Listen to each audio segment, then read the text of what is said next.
যে ফিহে রিজালুন ইউহিব্বুনা ইয়াতাতাহহারু আল্লাহু ইউহিব্বুল মুতাহহিরিন। মসজিদে নববী থেকে প্রায় ৩ কিলোমিটার দূরে একটা মসজিদ আছে, তার নাম মসজিদে কোবা। সেখানে কেউ যদি 2 রাকাত সালাত আদায় করে তো কাবা ঘরে উমরা করলে যত নেকি হয় তত নেকি হবে। মসজিদে নববী থেকে প্রায় 3 কিলোমিটার দূরে একটা মসজিদ আছে, তার নাম কোবা, কোবা মসজিদ। সবাই জানে চিনে, যারা ওই দেশে থাকে কাজ করে তারা জানে যে এখানে আছে কোবা মসজিদ, জায়গার নাম কোবা, তো মসজিদের নাম কোবা। তো কোবা মসজিদে কেউ যদি 2 রাকাত সালাত আদায় করে তাহলে সে কাবা ঘরে উমরা করলে যে নেকি পায় সে নেকি পাবে। মানে অনেক দামি ব্যাপার। তো এই এলাকাতে কিছু লোক ছিল, তারা পবিত্রতা অর্জন করত, পবিত্রতা অর্জন করা ভালোবাসত, তো আল্লাহও তাদের ভালোবাসতেন। তো যখন আয়াত নাজেল হয়ে গেল তখন আল্লাহর নবী কোবার লোকজনকে বলেন, এই শোনো, এই শোনো, তোমরা কি আমল করো যে আল্লাহ তোমাদের প্রশংসা করছে? কি পবিত্রতা অর্জন করো বলো তো, তোমাদের পবিত্রতা কি? আল্লাহ কেন তোমাদের প্রশংসা করছেন? ঘটনা কি আমাকে বলো তো। তোরা বলছে যে এমন তো কিছু দেখি না, তবে 1 পেশাব পায়খানা করলে পানি দিয়ে পবিত্রতা অর্জন করি, 2 ফরজ গোসলের প্রয়োজন হলে পানি দিয়ে গোসল করি, 3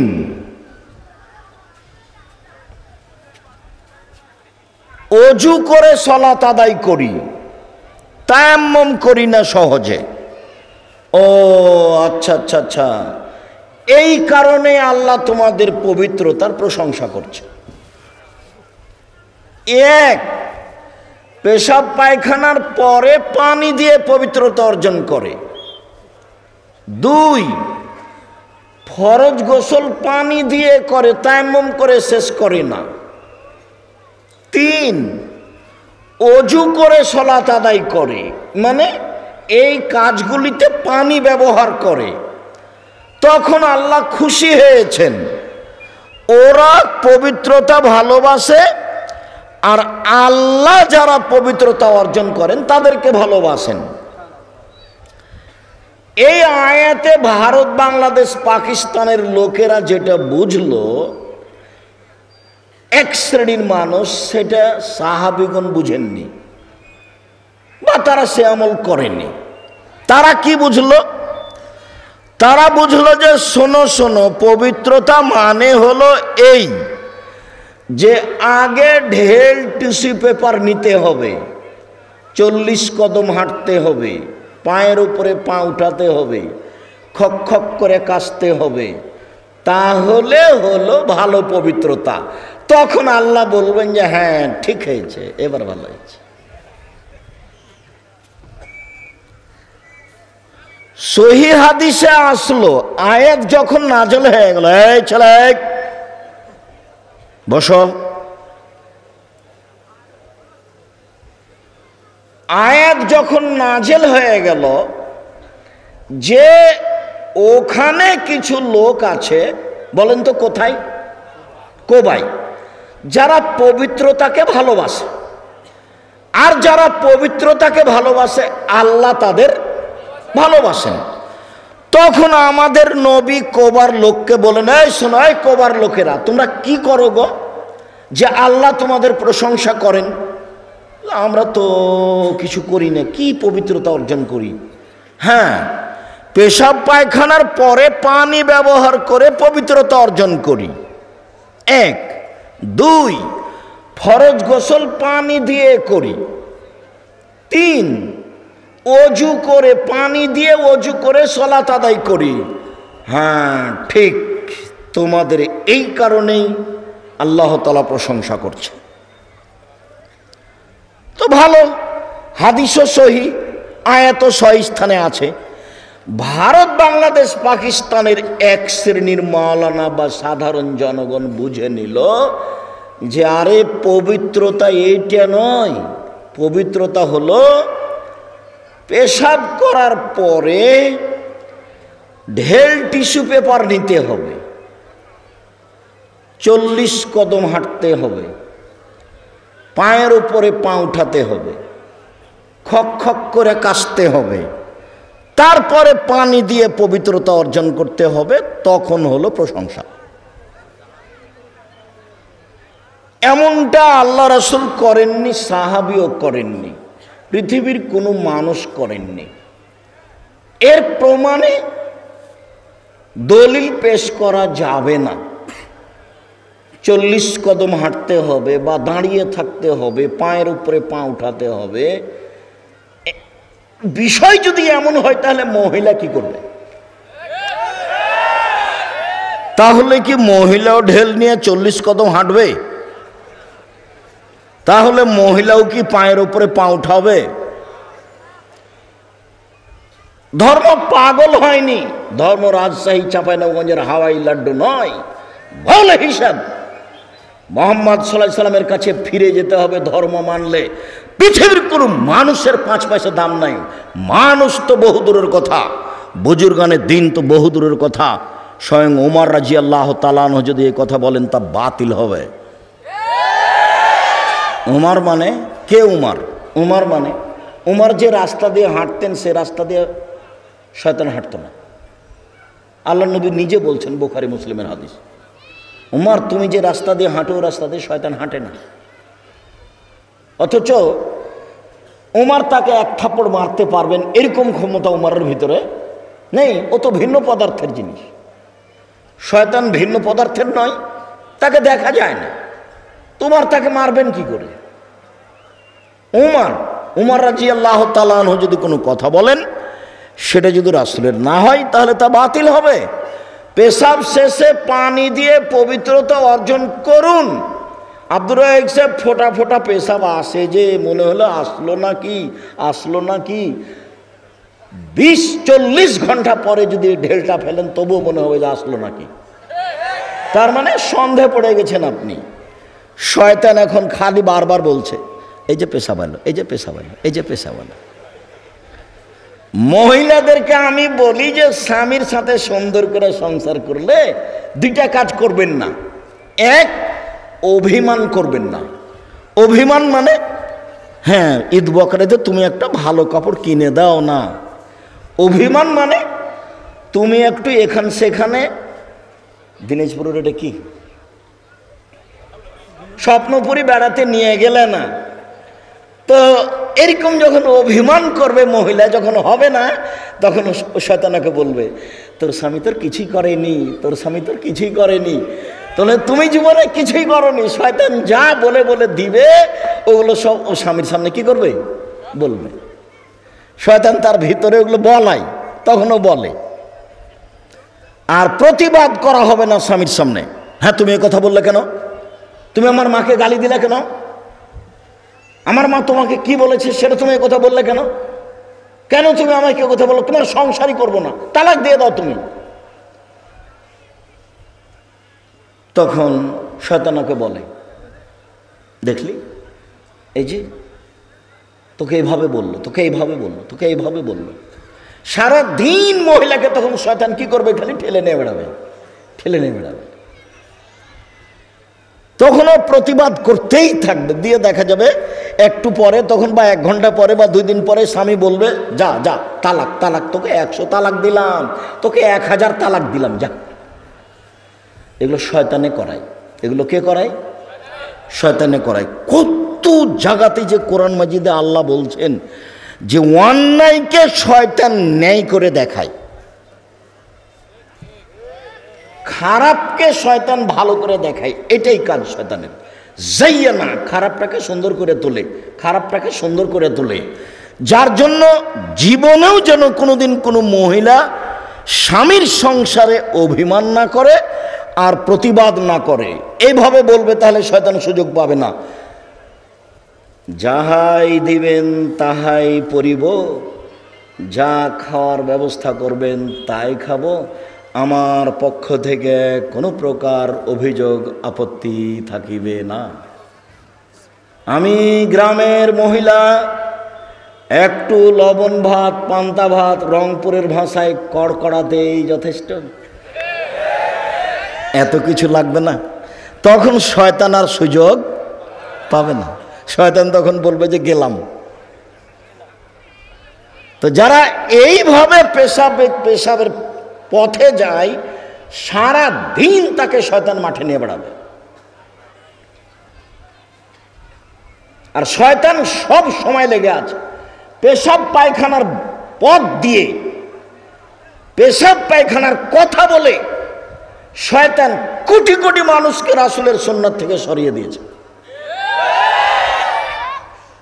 পেশাব করার পরে পানি দিয়ে পবিত্রতা করে উঠে যান মহিলা পুরুষ, আর যখন অন্তরে বলছে যে এক ফোঁটা পেশাব আসলো নাকি, এক ফোঁটা পেশাব আসলো নাকি, তখন বলেন শয়তান, গে শয়তান, কাপড় ভিজায় যাক রে, তবু আমি সালাত আদায় করবো, তোর কথা শুনবো না। যা, আমার কাপড় ভিজায় যাক পেশাবে, তোর কথা আমি মানবো না, আমি সালাত আদায় করব। যা, দেখবেন কিছুক্ষণ পরে আর নেই। আর যেমন বলবেন কি যে হলো, কি যে হলো, এবার যতক্ষণ পর্যন্ত আপনি আবার ওযু না করছেন ততক্ষণ পর্যন্ত আপনাকে আর এখানে আসতে দেবে না। মধ্যখানে একটা কথা বলি, এত কেন তার পেঁচাল? আল্লাহ যখন তাকে বললেন ইবলিস আদমকে মেনে নে, তখন বলল এটা হবে না, ও হলো আগুনের মাটির তৈরি, আমি হলো এলা ওয়াক্তি মালুম, একটা সময় পর্যন্ত। তুই বললি কিয়ামত, আর আমি বললাম একটা সময়, ঠিক আছে, চাইলি দিয়ে দিলাম। এখন শয়তান চলে যাচ্ছে আর বলছে, প্রতিপালক তোমার ইজ্জতের কসম, তোমার সম্মানের কসম, প্রতিপালক। শয়তান বলছে, সময় যখন পেয়ে গেছে তখন বলছে, সময় কিন্তু কিয়ামতের কাছাকাছি পর্যন্ত বেঁচে থাকার সুযোগ পেয়ে গেছে। কথা বোঝা যায় না নাকি? তো যখন পেয়ে গেছে সময়, তখন বলছে প্রতিপালক, দেখেন ঢং কেমন, ও আমার প্রতিপালক, তোমার ইজ্জতের কসম, তোমার সম্মানের কসম, তোমার মর্যাদার কসম, আমি তোমার কসম করে বলছি, আমি লাউবিয়ান্নাল ইনসানা মা দামাত আজওয়ারুহুম ফি জাসাদিহিম, আদমের ছেলেমেয়ের দেহে যতদিন পর্যন্ত শ্বাস থাকবে আমি তাকে ভ্রান্ত পথে, ভুল পথে নিয়ে যাব। এর চুক্তি আছে আল্লাহর সাথে। বলার ঢংটা দেখেন আবার, তোমার ইজ্জতের কসম, তোমার সম্মানের কসম, তোমার মর্যাদার কসম, আদমের ছেলে মেয়ের দেহে যতক্ষণ পর্যন্ত শ্বাস আছে আমি তাকে পাপ করাবো। তখন আল্লাহ যদি বলতেন যে পারবি না, তাহলে ভালো হতো, কিন্তু আল্লাহ এটা বললেন না। তখন বললেন, এই শোন, আমার মর্যাদার কসম, আমার ইজ্জতের কসম, আমার সম্মানের কসম, আদমের ছেলে মেয়ে যতবার বলবে আমার ভুল হয়েছে, ততবার আমি বলবো যাও ক্ষমা করে দিলাম, যাও ক্ষমা করে দিলাম, যাও ক্ষমা করে দিলাম। তাহলে বলাটা ঝুলন্ত থেকে গেল, মানে না বললে তাহলে হচ্ছে না। পাপ হলে বলতে হবে আস্তাগফিরুল্লাহ, ভুল হয়েছে আমার, অতবেলে তোমার কাছে ফিরে যেতে চাই। আমি যদি না বুঝাতে পারি তাহলে এটা আমার ব্যর্থতা।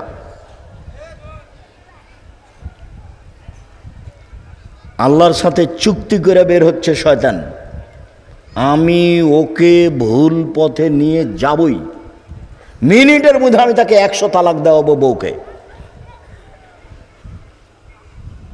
আপনি ভাবছেন জেনা খারাপ কাজ, জেনা খারাপ কাজ, জেনা খারাপ কাজ, তারপরে আপনি যাচ্ছেন, যখন জেনা হয়ে গেছে, কাজটা ভুলই হলো, কাজটা ভুল, তার আগে তো আপনি ফিরে আসতে পারলেন না।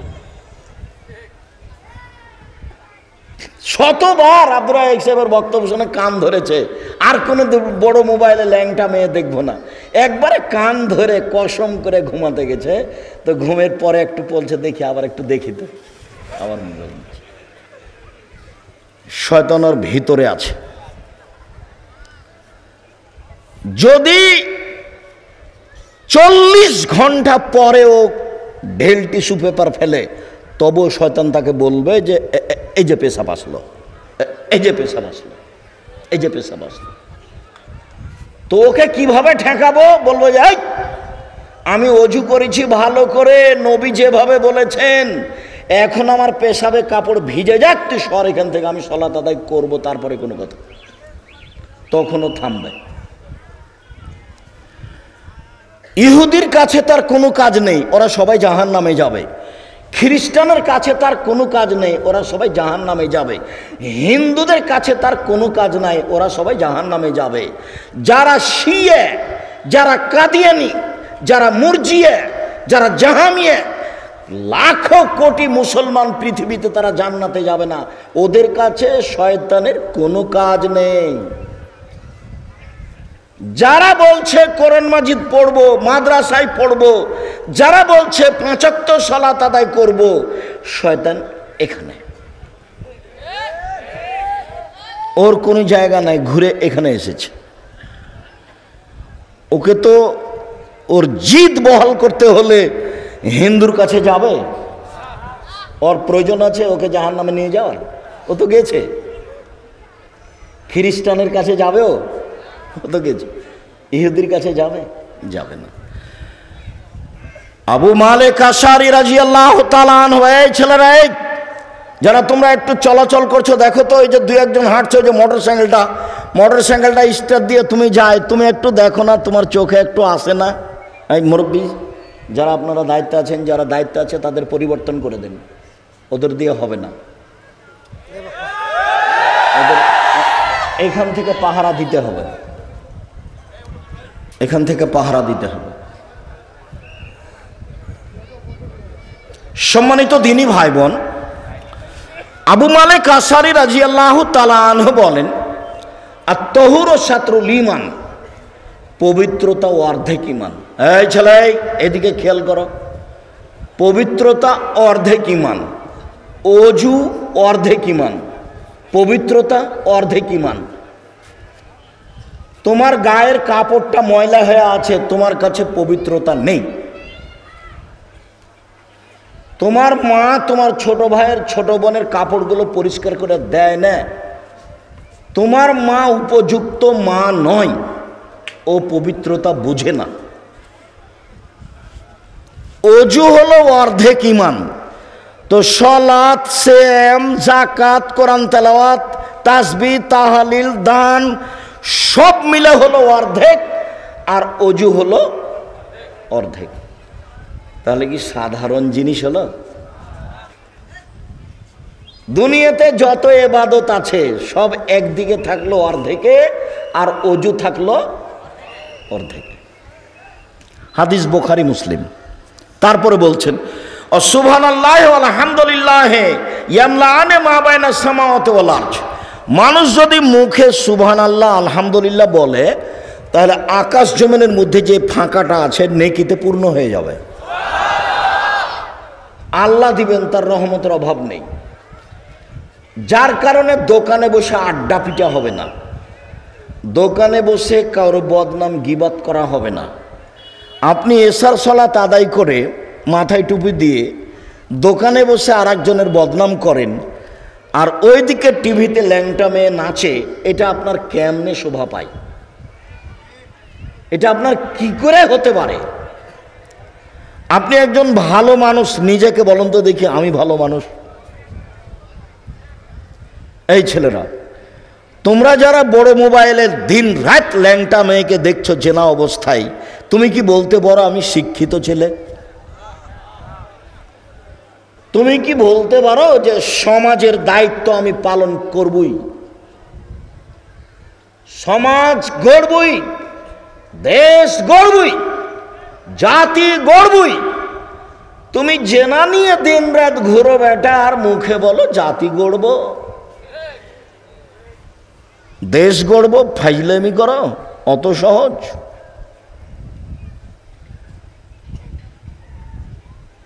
মৌলানা আব্দুর রহিম সব সার্টিফিকেট জ্বালিয়ে দিয়েছিলেন, দিয়ে মাঠে নেমেছিলেন, বলে কোনো চাকরি নাই, তুমি ওই মোবাইল ফেলে দাও, দিয়ে বাকি কাজ করো, পড়ো ভালো করে, লিখো ভালো করে, চিন্তা ভাবনা করো, এক পর্যায়ে চলে যাবো।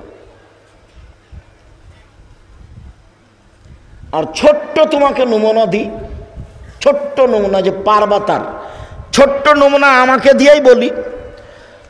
তুমি রিং করে যখন বলো, আপনি যখন আমাকে রিং দিয়ে বলেন, আব্দুর রাজ্জাক সাহেব আমি রংপুর বদরগঞ্জ থেকে বলছি, আমি এই আমি আপনার কিছু উপকার করতে পারি, নাম্বারটা সেভ করে রাখেন। কিন্তু আমি যে সেভ করতে পারি না, আমি শুধু রিং হলে অন করতে পারি, এর চেয়ে বেশি করতে পারি না। রিং হলে কি করতে পারি? অন করতে পারি। তো আমি তো দেখছি এই মোবাইল দিয়ে বাংলাদেশে বিশাল বিশাল প্রতিষ্ঠান পরিচালনা করি আমি, বিশাল বিশাল। যেটা আপনাদের বাড়ির পাশে আছে দিনাজপুরে তেঘরায়, ওটা 20 বিঘা জমির উপরে, 20 বিঘা জমির উপরে দেখেছেন। আর যেটার রূপগঞ্জ নারায়ণগঞ্জে আছে সেটা প্রায় 100 বিঘা জমির উপরে, প্রায়।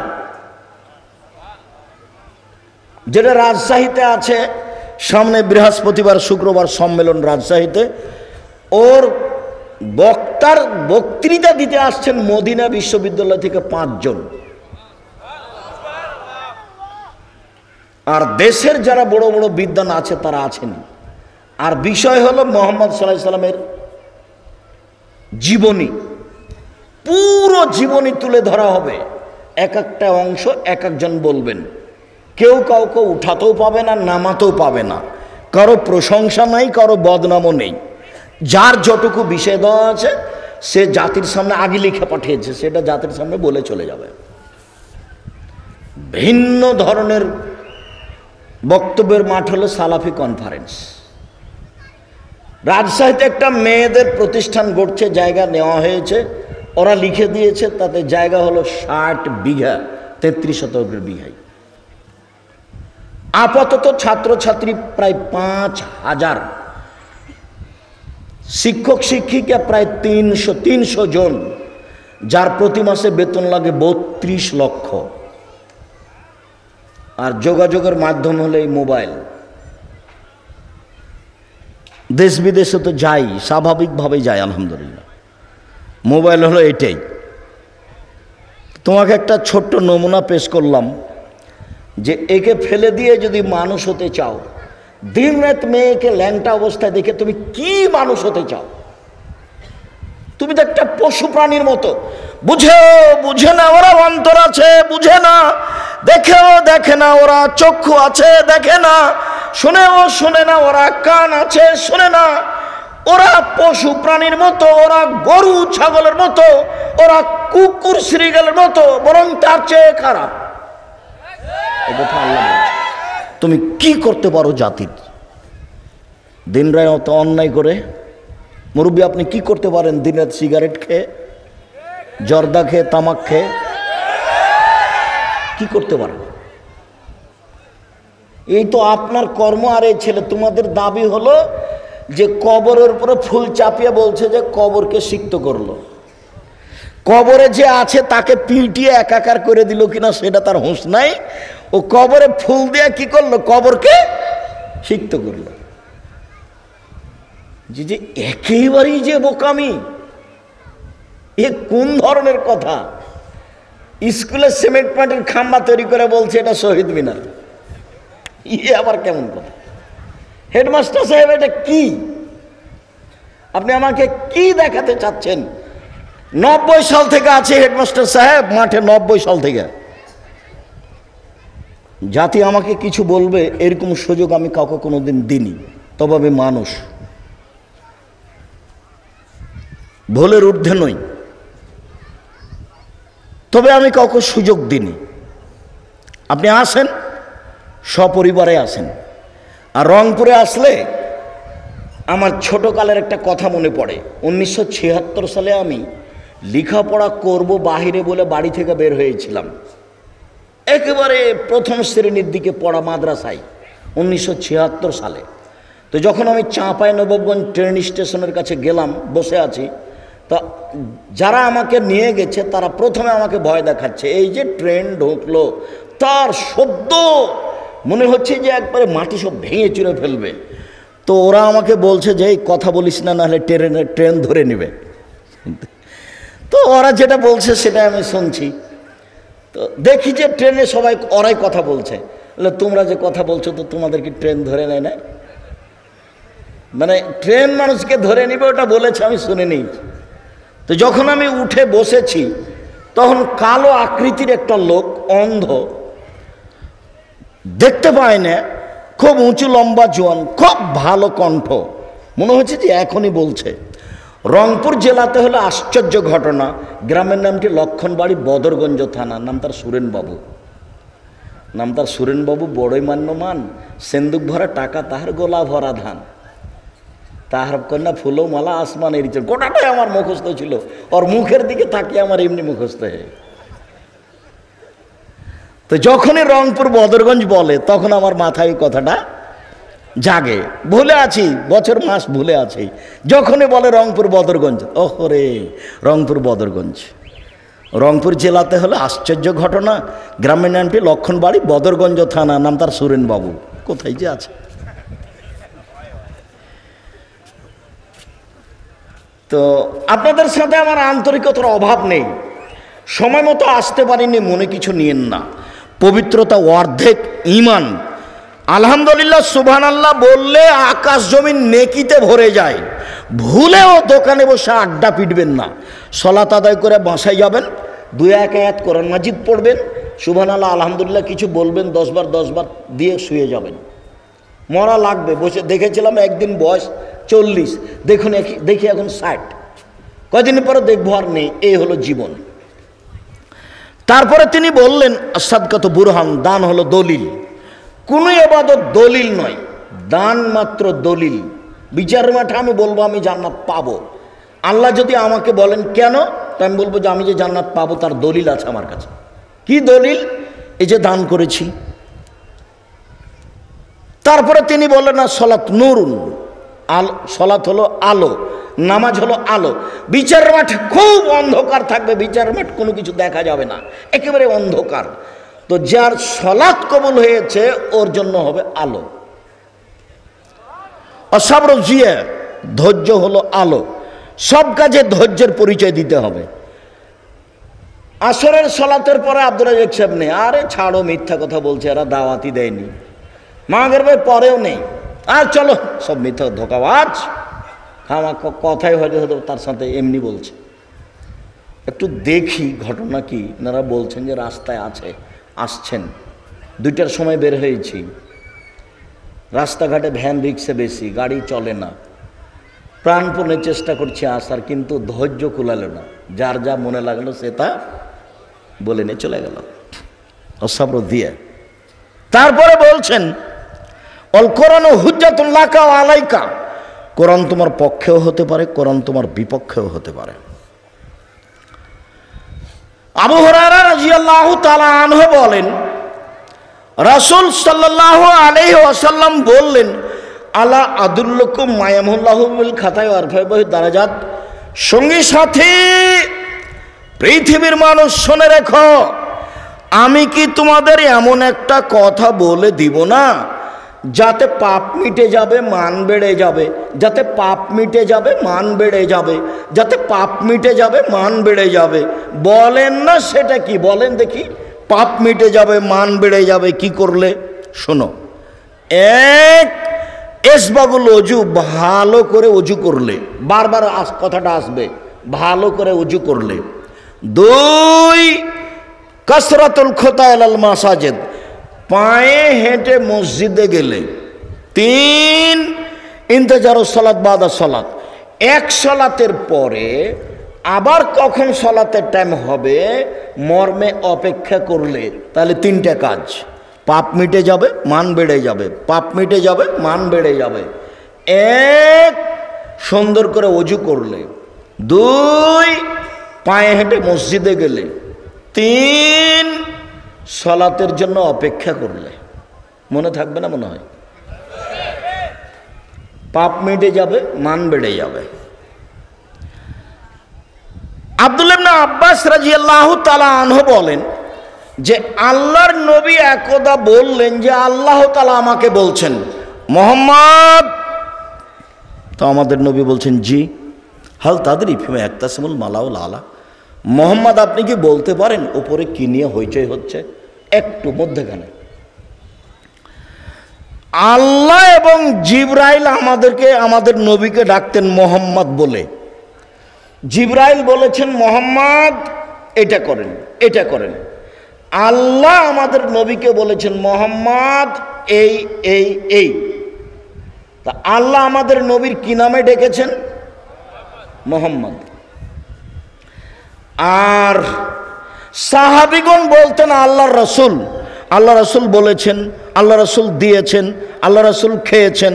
আয়েশা বলছেন আল্লাহ রাসূল বলেছেন, আল্লাহ রাসূল দিয়েছেন, আল্লাহ রাসূল খেয়েছেন। সাহাবীগণ কিভাবে বলতেন? আল্লাহ রাসূল। আর ভারত, বাংলাদেশ, পাকিস্তানে আমরা যারা আছি তারা বলছি হুজুর পাক সাল্লাল্লাহু আলাইহি সাল্লাম বলেছেন, হুজুর পাক। এ শরীফের মতো হয়ে গেছে।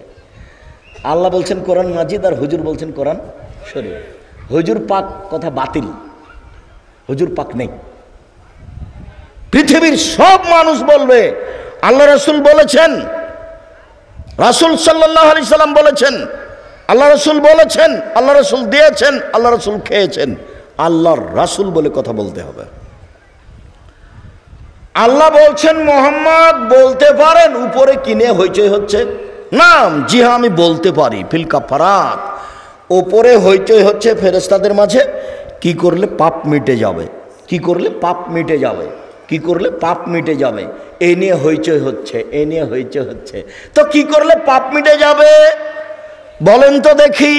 এবার আল্লাহ রাসূল বলছেন ইসবাগুল ওযু, এক ভালো করে ওযু করলে, দুই আলমাসু আল আকদামিল আল মাসাজিদ, পায়ে হেঁটে মসজিদে গেলে, তিন আলমাকসু বাদাস সালাওয়াত, সালাতের পরে বসে বসে তাসবিহ তাহলিল করলে, সালাম ফিরার পরে লাফ দিয়ে উঠে গেছে। এটা হবে? সালাম ফিরার পরে লাফ দিয়ে উঠা যাবে না, দুটাই বাতিল। এক, সালাম ফিরার পরে লাফ দিয়ে উঠা যাবে না, এই আচরণ খারাপ। দুই, আসসালামু আলাইকুম রাহমাতুল্লাহ, আসসালামু আলাইকুম আলহামদুলিল্লাহ রাব্বিল হাক্কি লা ইলাহা ইল্লাল্লাহ, এটা একবারে চিরদিনের জন্য বাতিল, চিরদিনের জন্য বাতিল। কিয়ামত পর্যন্ত কোনো হুজুর এরকম করতে পাবে না, এভাবে হাত তুলতে পাবে না। হাত তুলবে তার ব্যক্তিগত ব্যাপার। 16টা স্থানে হাত তোলার কথা আছে, 35টা হাদিস আছে হাত তোলার। 30 বছর থেকে মানুষের সামনে বই পেশ করে রেখেছি। আজকেও যাওয়ার সময় খোঁজ নেবেন, এটা চলবে না। সালাতের পরে থেমে কিছু তাসবিহ তাহলিল করতে হবে। বলতে পারেন মুহাম্মদ সাল্লাল্লাহু আলাইহি সাল্লাম কিসে পাপ মিটে যাবে? হ্যাঁ বলতে পারি। এক, সুন্দর করে ওযু করলে, দুই পায়ে হেঁটে মসজিদে গেলে, তিন সালাতের পরে মসজিদে বসে বসে তাসবিহ পাঠ করলে। মনে থাকবে না? মনে হয় এই পর্যন্ত বলে আল্লাহ রাসূল বলছেন মান ফাআলা হাযা আশা বেখারিন মাতা বেখারিন, যে এমনটা করলো তার মরে যাওয়া ভালো, তার বেঁচে থাকা ভালো, তার মরে যাওয়া ভালো, তার বেঁচে থাকা ভালো।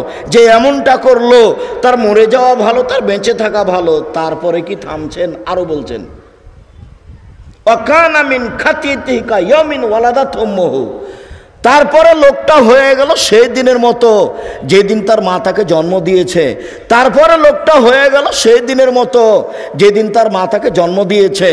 তারপরে লোকটা হয়ে গেল সেই দিনের মতো যেদিন তার মা তাকে জন্ম দিয়েছে। নিষ্পাপ হয়ে গেল। কাজ তিনটে, মনে থাকবে না? তিনটে কাজের 1 নম্বর ফল মরে যাওয়া ভালো, বেঁচে থাকা ভালো। 2 নম্বর ফল মান বেড়ে যাবে, পাপ মিটে যাবে। 3 নম্বর ফল হয়ে যাবে সেই দিনের মতো যেদিন তার মা তাকে জন্ম দিয়েছে। আরো দুইটা কাজে এমনটা হয়, আরো দুইটা কাজ আছে। তার একটা হলো কেউ যদি হজ করে আর হজ যদি কবুল হয় তাহলে হয়ে যায় সেই দিনের মতো যেদিন তার মা তাকে জন্ম দিয়েছে। আর একটা আছে, অসুস্থ অবস্থায় কেউ যদি বলে আলহামদুলিল্লাহ তাহলে হয়ে যায় সেদিনের মতো যেদিন তার মা তাকে জন্ম দিয়েছে। সিরিয়াল করেন তো দেখি। এক, এইভাবে সুন্দর করে ওযু, পায়ে হেঁটে মসজিদে যাওয়া, বসে সুবহানাল্লাহ বলা। দুই, আরেকটা কি কাজ বলেন? আরেকটা, আরে এটা তো শেষ, হজ। হজ হজ যদি কবুল হয় তাহলে হয়ে যাবে সেই দিনের মতো যেদিন তার মা তাকে জন্ম দিয়েছে। তিন, আরেকটা কি? অসুস্থ অবস্থায় আলহামদুলিল্লাহ বলা। অসুস্থ হলেই সিঙ্গাপুর যেতে হবে না, টাকা থাকলেই সিঙ্গাপুর যেতে হবে, এই হিসাব বাতিল। ধৈর্যের পরিচয় দিলে এই পাপ মিটে যাবে। কত হাদিস আছে এই লাইনে। আর যদি অসুস্থ অবস্থায় সুবহানাল্লাহ আলহামদুলিল্লাহ বলে তো হয়ে গেছে সেই দিনের মতো যেদিন তার মা তাকে জন্ম দিয়েছে। সম্মানিত দ্বীনী ভাই বোন, বলছিলাম আবু হুরায়রা রাদিয়াল্লাহু তাআলা আনহু বলেন, রাসূল সাল্লাল্লাহু আলাইহি সাল্লাম বলেছেন, মান গাসসালা ওয়াজহাহু, কেউ যদি ওযু করতে বসে মুখমণ্ডল ধয়, খারাজা মিন ওয়াজহিহি কুল্লু খাতিয়া, মুখের যা পাপ আছে সব ঝরে যাবে। দুই চক্ষু দিয়ে যা পাপ করেছে সব পাপ মিটে যাবে। দুই কানে যা পাপ করেছে সব পাপ মিটে যাবে। দুই কানে ইয়ারফোন লাগা আছে, ইন্ডিয়ার গান চলছে, কানে জেনা হচ্ছে। আল্লাহ নবী বলছেন, দুই চোখের জেনা হচ্ছে চোখ দিয়ে দেখা, দুই কানের জেনা হচ্ছে কান দিয়ে শোনা, হাতের জেনা হচ্ছে হাত দিয়ে ধরা, পায়ের জেনা হচ্ছে এই পথে চলা, অন্তরের জেনা হচ্ছে পরিকল্পনা করা, জিহ্বার জেনা হচ্ছে মুখে কথা বলা। এগুলো সব জেনার মাধ্যম। হাদিস বুখারী মুসলিম। আল্লাহর নবী বলেন, ওযু করতে লেগে কেউ যদি মুখমণ্ডল ধয় তাহলে কানে চোখের মাধ্যমে চা পাপ হয়েছে সব ঝরে যাবে পানির মাধ্যমে এবং শেষ ফোঁটার মাধ্যমে। দুই, ওযু করতে লেগে যদি কেউ কোনই পর্যন্ত হাত ধয় ওযুর নিয়মে, তাহলে হাতের মাধ্যমে যত পাপ হয়েছে সব মিটে যাবে।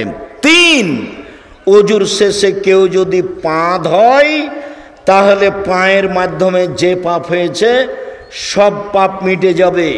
ওয়া ইয়াখরুজু ইলাল মসজিদে নাকিয়ান মিনাদ দুনুবে, এবার লোকটা মসজিদে যাচ্ছে সালাত আদায় করতে, তার কোনো আর পাপ নেই, নিষ্পাপ হয়ে মসজিদের দিকে যাচ্ছে, তার কোনো পাপ নেই।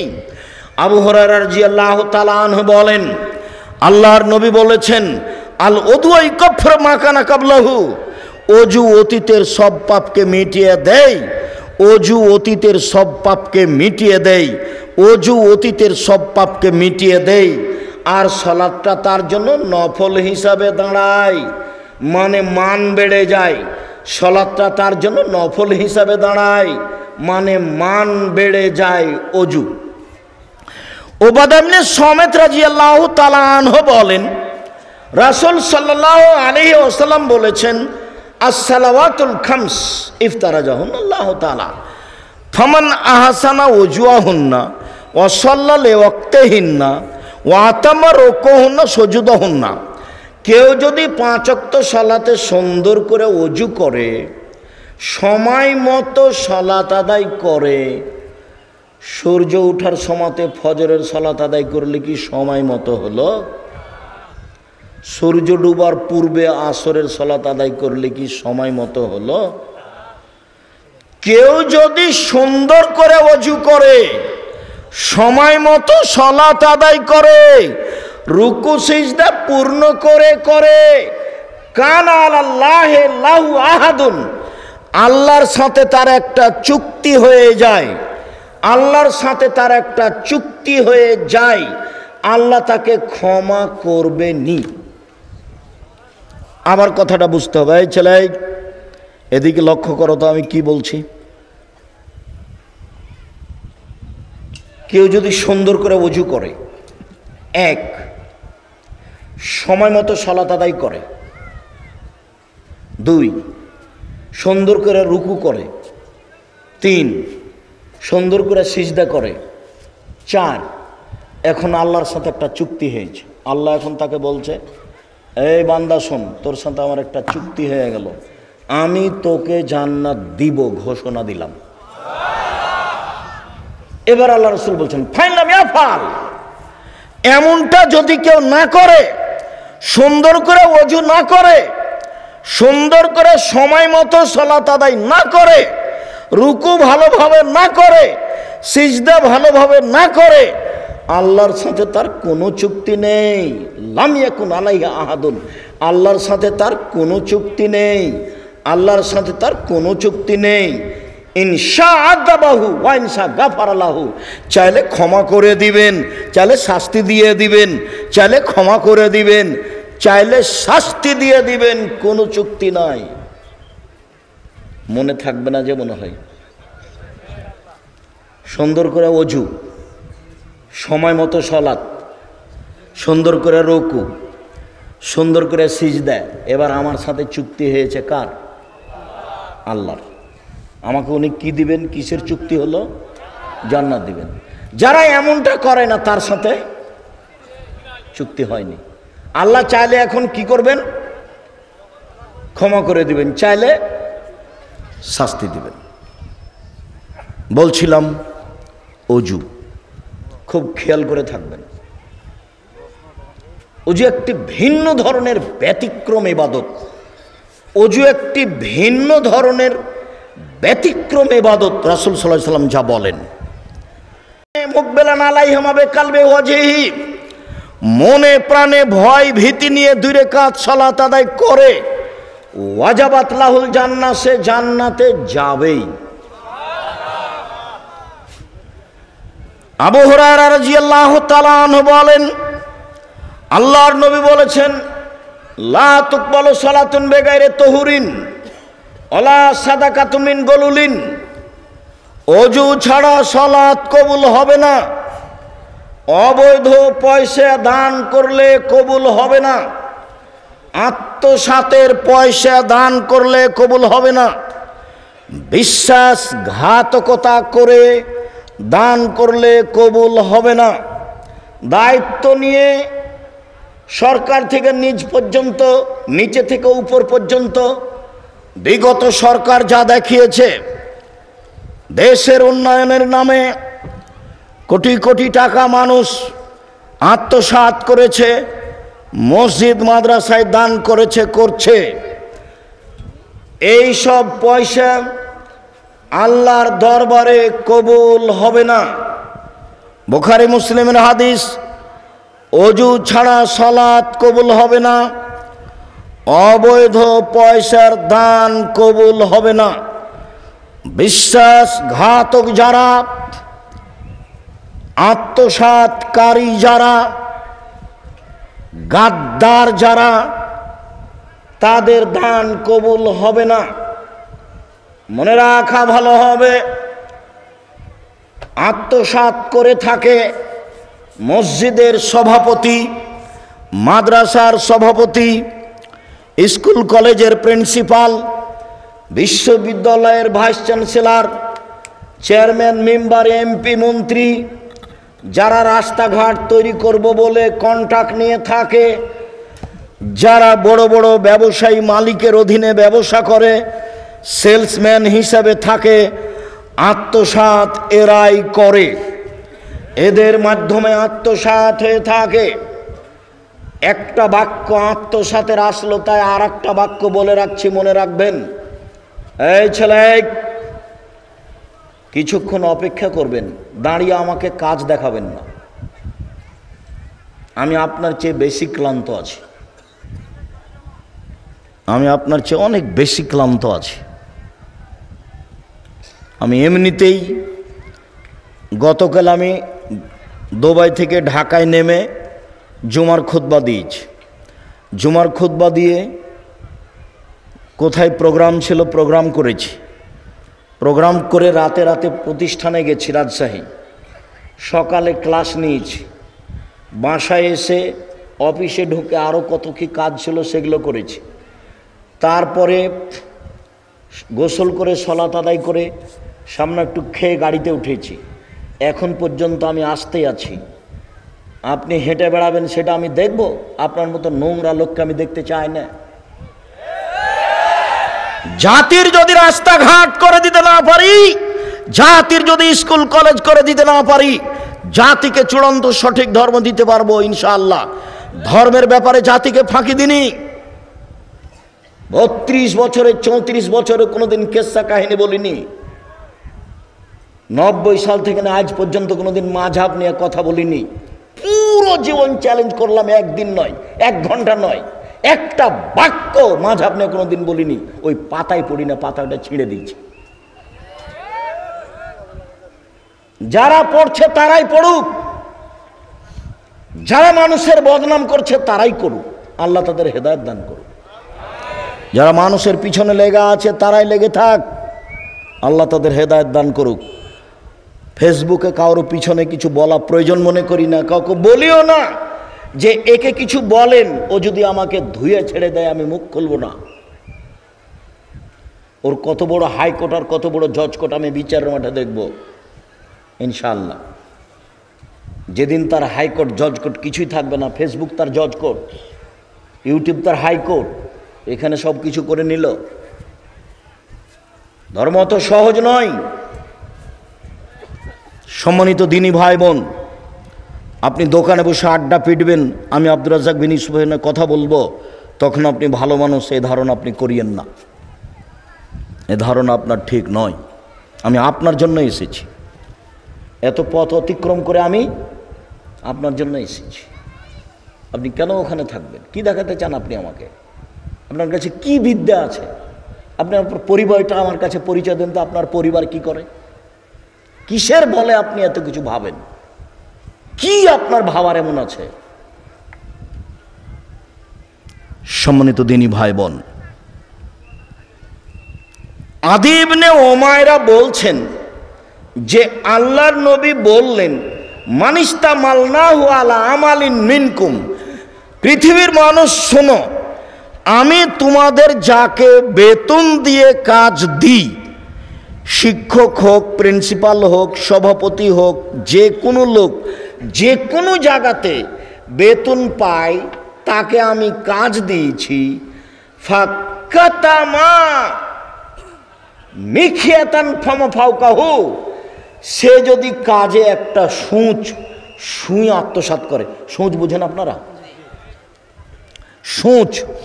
সুঁচ আত্মসাৎ করে। সুঁচ তো কথা নয়, মানে ছোট থেকে ছোট, ক্ষুদ্র থেকে ক্ষুদ্র, কম থেকে কম, 1 টাকা 50 পয়সা, একটা গম, একখান টিন, একটা বস্তা, একটা কম্বল, একখান ইট, 1 টাকা। কেউ যদি সামান্য প্রমাণে আত্মসাৎ করে, ইয়াতিয়াউমাল কিয়ামা, বিচার মাঠেও সেইগুলি নিয়ে উপস্থিত হবে। ওর কাঁধে থাকবে টিন, ওর কাঁধে থাকবে গমের বস্তা, ওর কাঁধে থাকবে টাকা, ওর কাঁধে থাকবে গরু ছাগল। সৌদি আরবের মানুষ উট আত্মসাৎ করেছে, কাঁধে থাকবে। বাংলাদেশের মানুষ কাপড় আত্মসাৎ করেছে, কাঁধে থাকবে। টিন আত্মসাৎ করেছে, কাঁধে থাকবে। জমি জোর করে দখল করেছে, জমির নিচ থেকে খুঁড়ে তাকে খুঁড়িতে বাধ্য করা হবে, উঠে কাঁধে তুলে দেওয়া হবে।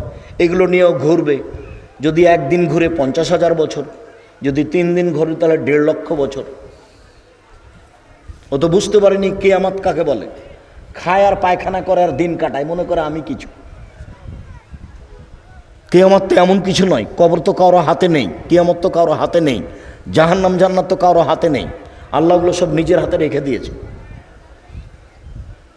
কেন এই কথাটা আসলো? এই বিষয়ে বিস্তারিত দেখতে চাইলে যে এদেরকে বলতে হবে, ইউটিউবে পাওয়া যাবে আত্মসাৎ। সরকার যখন দেশ ছেড়ে চলে গেল এইভাবে, তখন প্রথম বক্তব্য ছিল মসজিদে জুলুম। প্রথম বক্তব্য কি ছিল? জুলুম। তারপরের বক্তব্য ছিল আত্মসাৎ। তারপরের বক্তব্য ছিল ছবি মূর্তি। বাড়িতে গিয়ে আপনার ছেলে যে পটটা, পায়খানার পটটা আছে, ওটা ঘোড়ার আকারে আছে, ওটা ভেঙে দিতে হবে আজকেই। আয়েশা রাদিয়াল্লাহু তাআলা আনহা বলেন, আল্লাহর নবী বাড়িতে ঢুকে ভেঙে দেওয়া যাবে এমন কিছু রেখে দিতেন না, ভেঙে দিতেন। আয়েশা রাদিয়াল্লাহু তাআলা আনহা বলেন, আল্লাহর নবী বাড়িতে ঢুকে এমন কিছু রাখতেন না যেটা ছিঁড়ে ফেলা যাবে, কাপড় চুপড় সেগুলো ছিঁড়ে ফেলে দিতেন।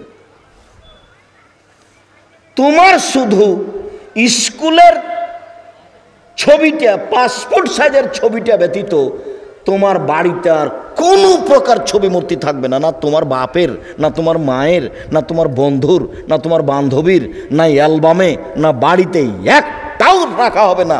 রাখলে তুমি মুনাফেক, তুমি আমার বক্তব্য শুনে মুনাফেকি করেছো। তোমার মা ও তো অবুঝ মহিলা, তোমার নানা বিবাহ দিয়েছে, স্বামীর কাছে গেছে, সেই বাচ্চা হয়ে গেছে। কিসের মা? মা কাকে বলে? ও জানে মা কাকে বলে?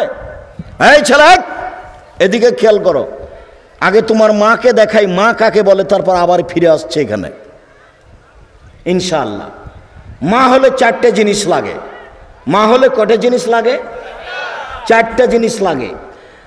জাবের বলছেন যে রাসূলের সাথে যুদ্ধ করে আমরা বাড়িতে আসছি, তো মদিনায় ঢুকবো। তা আল্লাহ রাসূল বলেন, এই থামো থামো থামো, রাতে এখানে থাকবো, সকালে বাড়িতে যাব। তো আমি জাবের বললাম, আল্লাহর নবী, আমি নতুন বিবাহ করেছি, আমাকে বাড়ি যেতে দেন। তো আল্লাহ রাসূল বলছেন, হো তুমি নতুন বিবাহ করেছো? তুমি কুমারী মেয়ে বিবাহ করেছো না তালাক প্রাপ্তা মেয়ে বিবাহ করেছো? তো জাবের বললেন, আল্লাহ রাসূল, আমি তালাক প্রাপ্তা মেয়ে বিবাহ করেছি। তো রাসূল সাল্লাল্লাহু আলাইহি ওয়াসাল্লাম বলেন, আচ্ছা জাবের, তুমি কুমারী মেয়ে কেন বিবাহ করলে না? তুমি তার সাথে খেলতো, তোমার সাথে খেলতো, তুমি তার সাথে খেলতো, তোমার সাথে খেলতো। তখন জাবের রাদিয়াল্লাহু আনহু বলছেন, আল্লাহর নবী, আমার বাপ ওহিদের যুদ্ধে শহীদ হয়েছেন, আমার পিতা ওহুদের যুদ্ধে শহীদ হয়েছেন 9 জন মেয়ে রেখে। কয়জন? 9 জন মেয়ে রেখে। আকরাহ আন উজাব্বেজা মিসলাহুন না, আমার বোনদের সমবয়সের মেয়ে আমি বিবাহ করা পছন্দ করিনি 4টা কারণে। আমার বোনদের সমবয়সের মেয়েকে বিবাহ করা পছন্দ করিনি 4টা কারণে। আমার বোনদের সমবয়সের মেয়েকে বিবাহ করা পছন্দ করিনি 4টা কারণে। এক, লে তুয়াল্লেমাহুন না, তালাক প্রাপ্তা বুদ্ধিমতী বড় মেয়ে বিবাহ করেছি যাতে করে আমার বোনদেরকে বিদ্যা শিখাতে পারে। 2, তুয়াদ্দেবাহুন না, যাতে করে আমার স্ত্রী আমার বোনদেরকে শিষ্টাচার শিখাতে পারে। এই ছেলে, তোমার মায়ের কাছে এখানে একটু কথা বলি। তোমার মা প্লেট কিনেছে, তাতে আছে চিংড়ি মাছ, প্লেটের নিচে আছে সব চিংড়ি মাছ। বলো তো তোমার মা কি শিষ্টাচার জানে?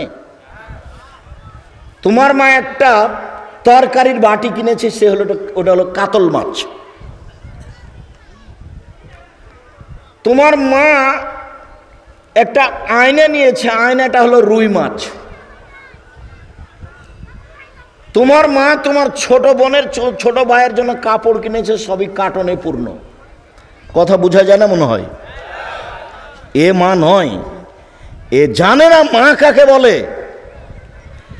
আমাদের বাড়িতে তো কার্টনের জামাটা হয় ফিরিয়ে দেওয়া হবে, না হয় কার্টনটা খুলে দেওয়া হবে, না হয় কাপড়টা জ্বালিয়ে দেওয়া হবে। হয় কাপড়টা ফিরিয়ে দেওয়া হবে, না হয় কটনটা তুলে ফেলা হবে, না হয় সেটা জ্বালিয়ে দেওয়া হবে।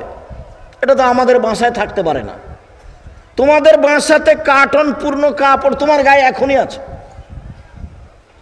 তোমার মা শিষ্টাচার জানে, কে বলেছে? তোমার নানা তোমার মায়ের বিবাহ দিয়েছে, ও স্বামীর কাছে গেছে, তাই বাচ্চা হয়েছে, সেই জন্য মা। মা কাকে বলে তার জানা নাই। এক, বাচ্চাকে বিদ্যা শিখাতে হবে, তার নাম মা। 2, বাচ্চাকে শিষ্টাচার শিখাতে হবে, তার নাম মা। 3, বাচ্চাকে সাজগোজ করে পরিপাটি করে ঝকঝক করে রাখতে হবে, তার নাম মা। তুরাজ্জালাহুন না, আমি বেশি বয়সের মেয়ে বিবাহ করেছি তালাক প্রাপ্তা, যাতে করে আমার বোনদের মাথার চুল সাজগোজ করে চিরুনি করে সুন্দর করে রাখতে পারে। তোমার মা মানে ছোট প্যান্টটা টাকনোর নিচে আছে, এটা পরাতে পারে না, প্যান্টটা কেটে ছোট করবে, তার নাম মা। তোমার ভাইয়ের কাপড়গুলো ময়লা হয়ে আছে, পরিষ্কার করে রাখবে, তার নাম মা। বলো তো তোমার মা যখন তোমার ছোট ভাইটার গায়ে কাপড়টা দিবে তখন কোন হাতখান আগে ঢোকাবে? শিষ্টাচার পরিপাটি করে রাখবে আমার বোনদেরকে। 4 তাকুমা আলাইহিন্না, আমার স্ত্রী যেন আমার বোনদেরকে পাহারা দিতে পারে, সেই জন্য তালাক প্রাপ্ত বেশি বয়সের মহিলা বিবাহ করেছি। হাদিস তো বুখারী মুসলিম। কি বিবেচনা করবেন? কি বিবেচনা আছে আপনার কাছে?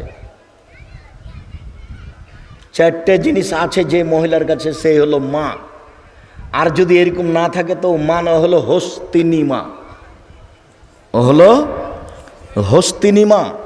ও সংসার ধুয়ে ছেড়ে দিবে, হয় মানুষকে বিলিয়ে দিবে, না হলে বন্ধু বান্ধবকে দিয়ে দিবে, আর না হলে ভাই ভাতিজারাকে দিয়ে দিবে। সংসার কন্ট্রোল করতে পারবে না, ও হলো হস্তিনী মা। আপনাকে তখন হুঁশিয়ার সতর্ক হতে হবে, নইলে সংসার এমনি নষ্ট হয়ে যাবে। শুনুন, রাসূল সাল্লাল্লাহু আলাইহি ওয়াসাল্লাম বলেন, আত-তাহুরু মিফতাহুস সালাহ, ওযু হলো সালাতের চাবি। নামাজ জান্নাতের চাবি, এ হাদিস জাল। ওযু হলো সালাতের চাবি। এই ঘরটাতে তালা মারা আছে, ঢোকো তো দেখি। কি করতে হবে? ঢুকলে তালা খুলতে হবে। তো এখন সালাত যদি কবুল হয় তাহলে কি করতে হবে? ওযু করতে হবে, তাহলে সালাতের মধ্যে ঢোকা যাবে। ওযু হলো সালাতের চাবি। আল্লাহু আকবার বললে সব কিছু হারাম হয়ে যায়, সালাম দিলে সব কিছু হালাল হয়ে যায়। আল্লাহু আকবার বললে সব কিছু হারাম হয়ে যায়, সালাম দিলে সব কিছু হালাল হয়ে যায়। দ্রুত আগাচ্ছি, শেষের দিকে মধ্যে অনেক হাদিস ছেড়ে দিয়ে চলে আসছে। এদিকে দেখেন, উমামা বাহেলি রাদিয়াল্লাহু তাআলা আনহু বলেন, একদা আল্লাহর নবী কবরস্থানে আসলেন।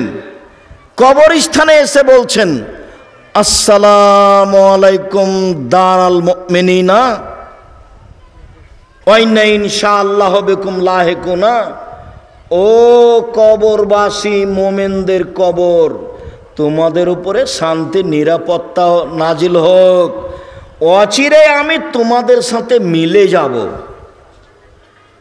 অচিরে আমি তোমাদের সাথে সাক্ষাৎ করব।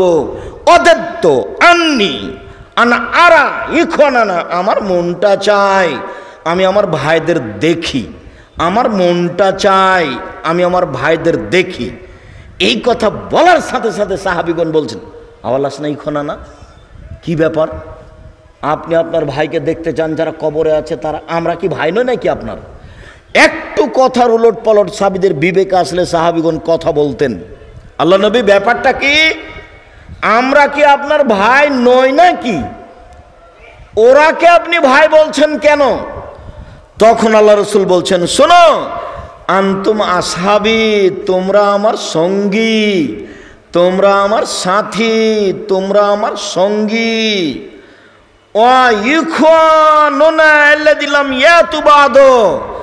আমার ভাই যারা এখন পর্যন্ত আসেনি, আমার ভাই ওরা যারা এখন পর্যন্ত আসেনি, আমার ভাই ওরা যারা এখনো দুনিয়ায় আসেনি, মানে আমরা। তখন একজন সাহাবী বলছেন, কাইফা তারিফ, আপনি আমাদের কিভাবে চিনবেন? কিভাবে চিনবেন যারা আসেনি তারা আপনার ভাই, এটা কিভাবে চিনবেন? তখন আল্লাহ রাসূল বলছেন, শোনো, তোমার মতামত কি? একটা লোকের যদি ঘোড়া থাকে, কপাল সাদা, হাঁটু সাদা, লাল, কপাল সাদা, হাঁটু সাদা, পা সাদা, হাজার হাজার একেবারে বিকট কালো উটের মাঝে, ঘোড়ার মাঝে সব ঘোড়াগুলি কালো, আর একটা আছে সাদা লাল, মালিককে এটা চিনতে পারবে? জি হ্যাঁ, চিনতে পারবে, খুব চিনতে পারবে। শোনো, ইন্না উম্মতি আতুনা ইয়াউমাল কিয়ামা বিআসারি সুজুদে গুরান মুহাজ্জালিনা, আমার উম্মত বিচার মাঠে আসবে যখন, তখন ওজুর জায়গাগুলি চকমক চকমক করবে, আমি দেখে চিনে নিব। আমার উম্মত যখন বিচারের মাঠে আসবে তখন তাদের ওজুর জায়গাগুলি চকমক চকমক করবে, আমি দেখে চিনে নিব। অলাইসা আহাদুন, পৃথিবীতে আর কারো এমন হবে না, মানে অতীতে যত নবী গেছেন কারো উম্মত এরকম হবে না। ওজুর চিহ্ন। সুবহানাল্লাহ। বারা ইবনে আযিব রাদিয়াল্লাহু তাআলা আনহু বলেন, রাসূল সাল্লাল্লাহু আলাইহি সাল্লাম একদা বললেন, শোনো, আনা আউয়ালু মা ইউজানা লিসসুজুদে, আমি প্রথম ব্যক্তি যাকে বিচারের মাঠে সিজদা করতে বলা হবে। আনা আউয়ালু মাই ইউমারা ইয়ারফারাসাহু, আমি প্রথম ব্যক্তি যাকে সিজদা থেকে মাথা উঠাতে বলা হবে। আমি যখন সিজদায় পড়ে যাব বিচারের মাঠে, আমি প্রথম ব্যক্তি, তখন আল্লাহ আমাকে বলবেন মাথা উঠান, যাহাই বলিবেন তাহাই শুনিব, যাহাই বলিবেন তাহাই শুনিব, যা চাইবেন তাই দিব, যে কথা বলবেন সেটা গ্রহণ করব, মাথা উঠান। মাথা উঠিয়ে আমি দেখব, আমার উম্মতকে চিনে নিব, সামনে যেমন চিনব, ডানে তেমন চিনব, বামে তেমন চিনব, পিছনে তেমন চিনব। সাহাবী বললেন, কাইফা তারিফ, কিভাবে চিনবেন? মিন উম্মাতে নূহ ইলা উম্মাতে, নূহ আলাইহিস সালাম থেকে নিয়ে এখন পর্যন্ত কত মানুষ এসেছে, কত মানুষ আছে, কত মানুষ আসবে, আপনি কিভাবে চিনবেন? তখন তিনি বললেন, ইন্না উম্মতি ইয়াতুনা ইয়াউমাল কিয়ামা গুরান মুহাজ্জালিনা মিন আসারিল উজুয়ে, বিচারের মাঠে আমার উম্মত আসবে অজুর জায়গাগুলি চকমকে অবস্থায়। 1 2 ওয়া ইউতা উম্মতি আমালাহুম বিল আইমান, আমার উম্মতকে ডান হাতে খাতা দেওয়া হবে, দেখে চিনে নিব, এমনটা কারো হবে না। 3 তাসা বাইনাহুম যুরিয়াতুহুম, আমার উম্মতের যারা ছোট ছোট ছেলে মেয়ে মারা গেছে, বাপের মায়ের সামনে তারা ছুটাছুটি করবে, এইটা দেখে চিনে নিব এগুলি আমার উম্মত। 1 ওজুর চিহ্ন দেখে। 2 ডান হাতে আমল নামা দেখে। 3 আমার উম্মতের ছেলে মেয়েরা যেগুলো ছোট অবস্থায় মারা গেছে ওরা তাদের সামনে ছুটাছুটি করবে, এইটা দেখে আমি চিনে নিব এগুলি আমার উম্মত। এই জন্য ছেলে মেয়ে বেশি নিতে হবে, ছেলে মেয়ে কম নিলে ইহকালে লস, ছেলে মেয়ে কম নিলে পরকালে লস। ছেলে মেয়ে কম নিলে ইহকালে লস, মানে একটাই ছেলে তো একটা টাকা ইনকাম করবে, আর ছেলে যদি 5টা হয়, একটা লন্ডনে, একটা আমেরিকা, একটা ঢাকা, একটা চট্টগ্রামে, তো চট্টগ্রামের বলছে আম্মা আপনি এখানে চলে আসেন, আম্মা আপনি এখানে আসেন, তো ঢাকা বলছে ওখানে যাবে কেন রে, ঢাকা আসবে আমার কাছে থাকবে। তো লন্ডনওয়ালা বলছে তোরা কি পেয়েছিস, আম্মা আমার কাছে আসবে। তার সম্মান দেখছেন। আর একটা ছেলে দুনিয়ার শয়তান, বলছে মাকে বলছে তুই বের হয়ে যা, তোকে বাড়িতে রাখবো না।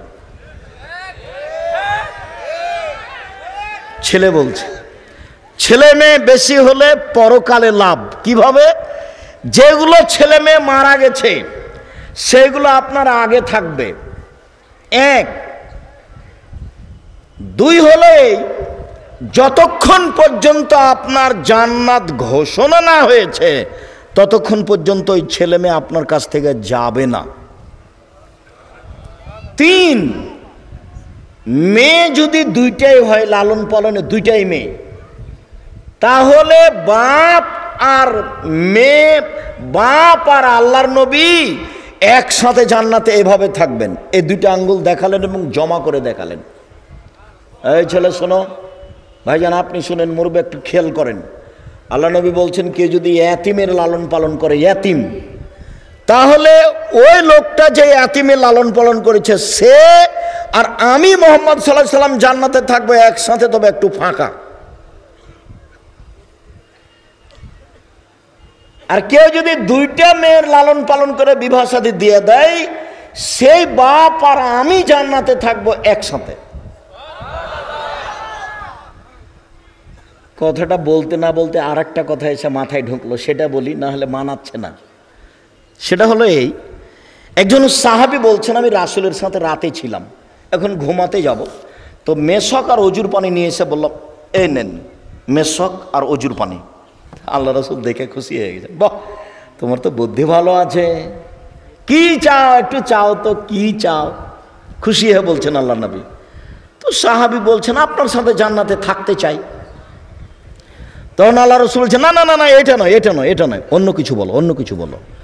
তখন সাহাবী বলছেন, ওইটাই চাই, জান্নাতে আপনার সাথে থাকতে চাই। তখন আল্লাহ রাসূল বলছেন, আইনি আলা বেকাসরাতি সুজুদ, আমি এমনি পারবো না যে, তাহলে তুমি আমাকে সাহায্য করো, রাতে তাহাজ্জুদ পড়ো, রাতে তাহাজ্জুদ না পড়ে কেউ আমার সাথে জান্নাতে থাকবে এটা হবে না। অথচ এখানে আল্লাহ নবী বলছেন, কেউ যদি দুইটা মেয়ের লালন পালন করে, সেই বাপ আর আমি জান্নাতে এভাবে থাকব। আর এতিমের লালন পালন করলে জান্নাতে এভাবে থাকব। জান্নাতে থাকার একটা পথ, দুইটা মেয়ে। এবার মেয়ের কথাটা এখানে শেষ করি।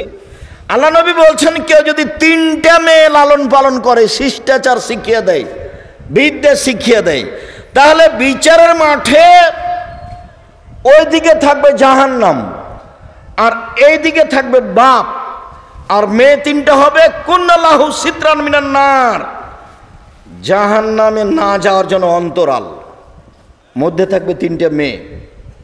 ওদিকে কি আছে? জাহান্নাম। আর এদিকে কি আছে? পিতে।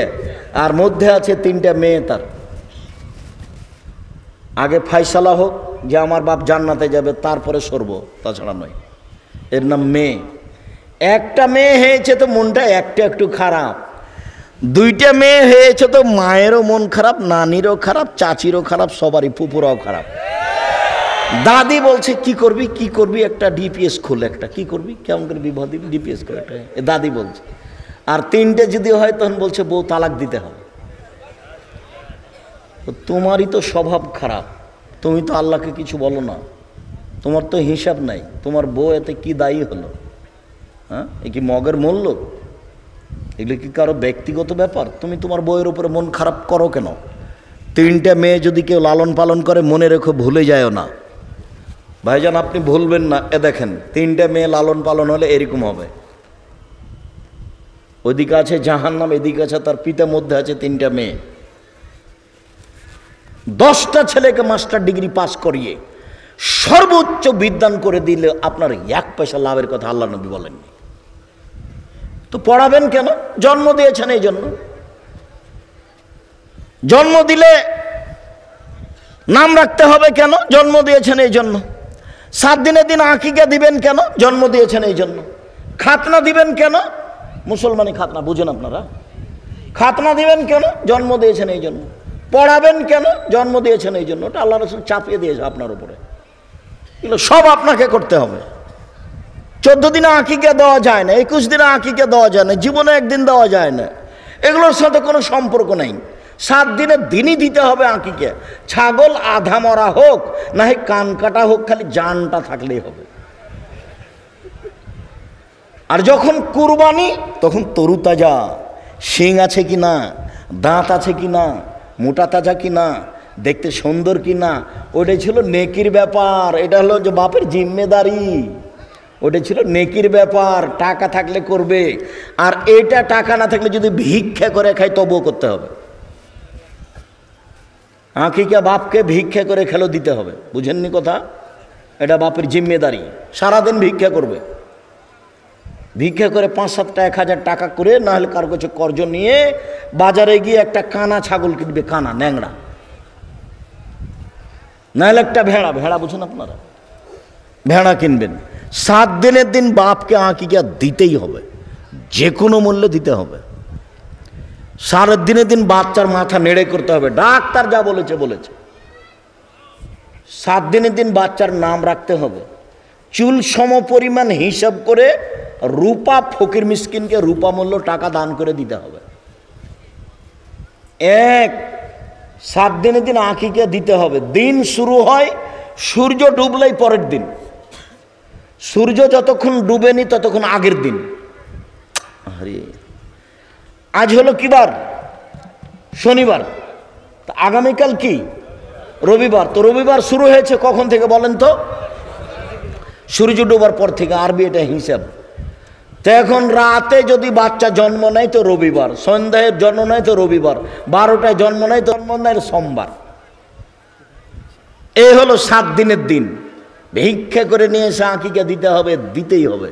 চাঁপাইনবাবগঞ্জের ভাষা তো ও তো দিবে, ওর বাপকে দিতে হবে, জরুরি বিধান। ভিক্ষা করে নিচে নিতে কর্জ করে দিবে। এখনই ছেলের হাত ভেঙে গেলে 10,000 টাকা জমা করবেই, মেডিকেলে যাবে। কিন্তু আকিকার ব্যাপারে তেমন হিসাব নেই। কে বলেছে 14 দিনে করলে হয়, একদিন করলে করবো, আচ্ছা থাক করব। এখন বয়স 40, এখনো হয়নি, কি হবে? ধর্ম এরকম নয়। তাহলে আকিকা ভিন্ন জিনিস, কুরবানি ভিন্ন জিনিস। মনে থাকবে না মনে হয় আপনাদের? কুরবানি ভিন্ন জিনিস, আকিকা হলো ভিন্ন জিনিস। কুরবানি মানে আরে চোখটা দেখো, কান দেখো, শিংটা দেখো, দাঁত হয়েছে কিনা দেখো, মোটা তাজা হয়েছে কিনা দেখো, খুঁটটা দেখো ভেঙে আছে নাকি, নড়ে আছে নাকি, সব একবারে ঝকঝকে হতে হবে, তাহলে সেটা হলো কুরবানি। বলছিলাম সম্মানিত দিনী ভাই বোন, আল্লাহর নবী বলেন অজু করার পরে কেউ যদি সুন্দর করে অজু করে, অজু করার পরে যদি বলে আশহাদু আল্লা ইলাহা ইল্লাল্লাহু ওয়াহদাহু লা শারীকা লাহু ওয়া আশহাদু আন্না মুহাম্মাদান আবদুহু রাসূলুহু, তাহলে তার জন্য জান্নাতের সব দরজা খুলে দেওয়া হয়েছে। যেটা ইচ্ছা সেটা দিয়ে ঢুকবে। হজ করেছিল ওটা খাস, সিয়াম পালন করেছিল এটা খাস, সালাত আদায় করেছিল ওটা খাস, দান করেছিল ওইটা খাস। এবার ওযু করার পরে যখন এই দোয়া পড়েছে তখন সবটাই খুলে গেছে। কি দিয়ে আপনাকে আমি বুঝাই ওযু কি জিনিস আর দোয়া কি জিনিস? আপনার তো দোয়া মনেই থাকে না, একদিনও মনে থাকে না। ওযু শেষে বলতে হবে আশহাদু আল্লা ইলাহা ইল্লাল্লাহু ওয়াহদাহু লা শারীকা লাহু ওয়া আশহাদু আন্না মুহাম্মাদান আবদুহু রাসূলুহু। আল্লাহর নবী বলেছেন, হাদিস বুখারী মুসলিম, সব দরজাগুলি খুলে দেওয়া হয়েছে, যেটা দিয়ে ইচ্ছা ঢোকেন। মহিলাদের ব্যাপারে একটা খাস আছে, এখানে মহিলাও আছে পুরুষও আছে। ওরা দোয়া পড়লে ওরাও যাবে, পুরুষ দোয়া পড়লে পুরুষও যাবে। তো মহিলাদের জন্য একটা পার্সোনাল, ওটা পুরুষের জন্য সুযোগ নেই। সেটা হলো এই, আল্লাহ নবী বলছেন কোন মহিলা যদি 5 ওয়াক্ত সালাত আদায় করে, 1 রমজান মাসে সিয়াম পালন করে, 2 স্বামীকে মেনে চলে, 3 তিতা লাগলেও মিঠা লাগলেও, 4 যদি জেনায় লিপ্ত না হয়, তাহলে সব দরজা খুলে দেওয়া হয়েছে, যেটা দিয়ে ইচ্ছে যাবে। মহিলাদের জন্য এই সুযোগ আছে, পুরুষের জন্য এটা নয়। পুরুষ এত সহজে জান্নাত পাবে না। 1 5 ওয়াক্ত সালাত, 2 রমজান মাসের সিয়াম রোজা, 3 স্বামীকে মেনে চলা, প্রতিবাদ না করলেই স্বামীকে মানা যাবে, অভিমান না করলেই স্বামীকে মানা যাবে। অভিমানী নেই। কাপড় মোটা হোক চিকন হোক, কাপড়টা একটু হাত দিয়ে দেখবো না কত সুন্দর, দেখো তো কাপড়টা, আরে তুমি যেটা নিয়ে এসছো সেটা আলহামদুলিল্লাহ, কি দেখবো? তোমার ভালো আমার ভালো, সেটা চিকন হোক আর মোটা হোক তাতে আসে যায় না। তো শয়তান কি এখন ঢুকতে পাবে? হাত দিয়েই দেখবো না, তোমার পছন্দ আমার পছন্দ, আমি তোমাকে দিয়ে দেখি। তুমি যেটা আমার জন্য আনো সেটা আমি আগে কার চোখ দিয়ে দেখি? তোমার চোখ দিয়ে দেখি। আমি আমার চোখে দেখে আপত্তি আনতে রাজি নই। লবণ ভাতে আমার যথেষ্ট। সারাদিন কাজ করবেন দিনমজুর হিসাবে, বিকেলে এসে টাকা দিবেন, আমি ওটা নিয়ে হিসাব করে খাবো। 1 কেজি বেগুন কিনবো, 4টা রান্না করবো, 1টা রেখে দেবো। 5টাই যদি রান্না করে হলো হস্তিনী বউ, ও সংসার বুঝে না। আলিকতে সাদো ফিল নিসফুল মাইশা, মধ্যম পন্থায় খরচ করা অর্ধেক জীবিকা নির্বাহ, মধ্যম পন্থায় খরচ করা অর্ধেক জীবিকা নির্বাহ। হিসাব করেই খরচ করতে হবে। পয়সা উপার্জনের তিনটা পথ: এক, দিন মজুরি, রাজশাহী চাঁপাই নবাবগঞ্জের লোক করে। দুই, চাকরি, এটাও দিন মজুর। দিন মজুর যারা তারা বিকালে টাকা পায়, আর চাকরি করে যারা তারা মাস গেলে টাকা পায়। দিন মজুর দুজনই। এটা হলো এক, টাকা ইনকামের। দুই, জমি চাষ। তিন, ব্যবসা। তখন আল্লাহ নবী বলছেন, সত্যবাদী ব্যবসায়ীরা জান্নাতে নবীদের সাথে থাকবেন। আগে কিছু বললেন না, আবার বলছেন ব্যবসাতে অনেক সময় সত্য মিথ্যে চলে আসে, দান করে ওটা পূর্ণ করে দাও। তামাকের ব্যবসা চলবে না। বাইরে থেকে জিনিস আনতে যদি চট্টগ্রামে ঘুষ দেওয়া লাগে, তখন আমি মাজলুম, যে নিচ্ছে ও জালেম, তখন আমি দিব। মূল বস্তু জায়েজ আছে, এই জন্য আমার ব্যবসা জায়েজ। যেখানে যেখানে টাকা লাগছে তখন আমি মাজলুম, যে নিচ্ছে হলো জালেম। আর ব্যবসা দিয়ে নিজের উপকার করতে পারবেন, বাপ মায়ের করতে পারবেন, জাতির উপকার করতে পারবেন। দিনমজুর সন্ধ্যায় টাকা শেষ হবে, মাসিক বেতন 25 দিনে শেষ হবে, 5 দিন ধার কর্জে চলবে, জীবনে এভাবে পার হয়ে যাবে। ব্যবসা শুরু করবেন চকলেট দিয়ে, তাহলে ঋণ নেওয়া লাগবে না। ধীরে ধীরে 25-30 বছর পরে দেখবেন যে বড় ব্যবসায়ী হয়ে গেছেন। আল্লাহ তুমি আমাদের সৎ পথে চলার থাকার তৌফিক দান করো।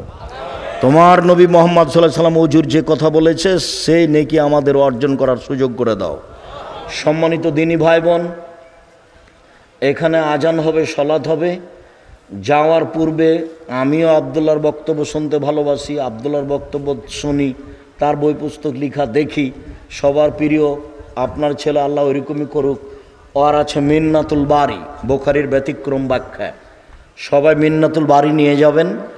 আর উপদেশ বইয়ে যা আলোচনা করছি সেগুলো আছে দেওয়া, উপদেশ বই নিয়ে যাবেন। আর সাথে নিয়ে যাবেন দুয়ার বই, ছেড়ে যাবেন না।